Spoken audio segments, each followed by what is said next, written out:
Lunch అయింది ఇప్పుడే. Okay, తిందామని కూర్చున్న. సో మీకు చూపిస్తా ఏం చేసిన.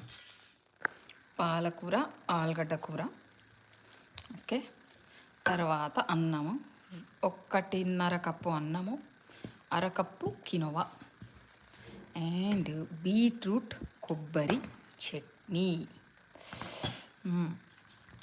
చింతపండు వేయలే, నిమ్మరసం వేసుకుంటా.